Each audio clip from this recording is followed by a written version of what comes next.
Sentimental comedy is a genre of dramatical plays which emerged in the 18th century. ये भी एक comedy का genre है जो कि 18th सेंचुरी में इमर्ज करा यानी उभर कर सामने आया.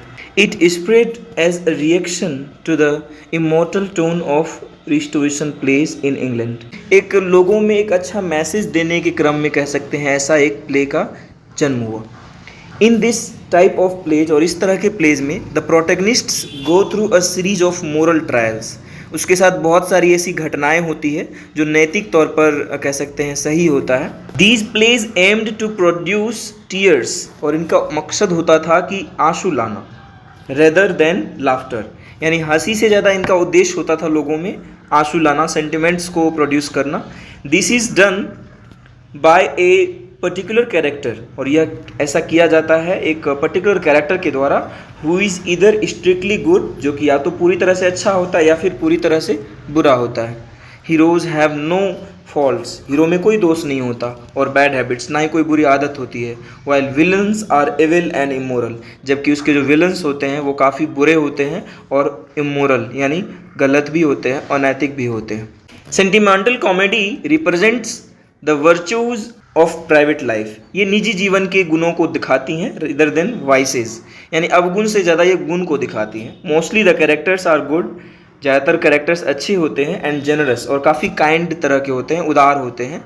एट द सेम टाइम साथ ही साथ these are shown like lifeless puppets, उनको एक कठपुतली की तरह दिखाया जाता है जिनमें कोई जान नहीं होता, यानी बेजान कठपुतलियों की तरह उन्हें दिखाया जाता है, ट्रीट किया जाता है. There is no logical development in them, उनमें कोई भी तार्किक विकास नहीं होता, कोई तरह का डेवलपमेंट नहीं होता. We also find satire missing from it, और हम ये भी देखते हैं कि इसमें से कहीं भी सटायर नहीं होता, यानी सटायर मिसिंग होता है यानी गायब होता है, व्यंग नहीं होता, कोई तरह का उपहास नहीं होता.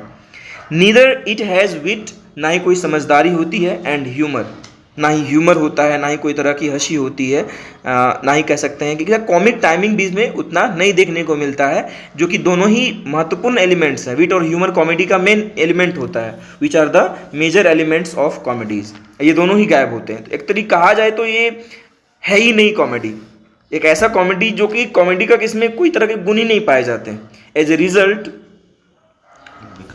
It becomes dull and monotonous, ये काफ़ी डल लगने लग जाता है, काफ़ी उबाऊ कह सकते हैं, काफ़ी boring, monotonous. It is very similar to an imaginary situation of life, ये कुछ नहीं बल्कि एक काल्पनिक स्थिति होती है जो हम अक्सर जीवन में कल्पना करते हैं, सोचते हैं.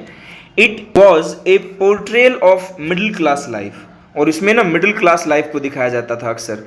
It's aim is also to teach, और इसका एक मकसद यह भी होता है कि लाइक मोरल लेसन सिखाना चाहते हैं, मोरल सबक सिखाना चाहते हैं टू द ऑडियंस, दर्शक को. दस इस तरह से वी कैन से दैट, हम कह सकते हैं कि it was never a comedy, ये कभी कॉमेडी थी ही नहीं, जैसा कि मैंने आपको बताया. दिस इज सो, ऐसा इसीलिए because it lacks all the qualities of comedies, इसमें क्योंकि कॉमेडी की कोई क्वालिटीज़ है ही नहीं, कोई गुणवत्ता है ही नहीं, इसमें कोई खासियत वैसे गुण है ही नहीं. It remained popular for nearly half a century, ये लगभग 50 साल तक के लिए पॉपुलर रहा, half century. It provided moral lectures instead of entertainment and laughter, इससे एंटरटेनमेंट और लाफ्टर तो नहीं उम्मीद की जाती थी और ना ही होता था इसमें, बल्कि इसमें एक मोरल लेक्चर होता था, यानी कह सकते हैं नैतिक सबक, नैतिक पाठ इसमें सिखाया जाता था. सो ये एक स्ट्रेंज फीचर था इस सेंटिमेंटल कॉमेडी का, और हम सेंटिमेंट वर्ड से काफ़ी ज़्यादा कनेक्ट कर सकते हैं इसको, इसीलिए इसका नाम भी सेंटिमेंटल कॉमेडी पड़ा. That's it.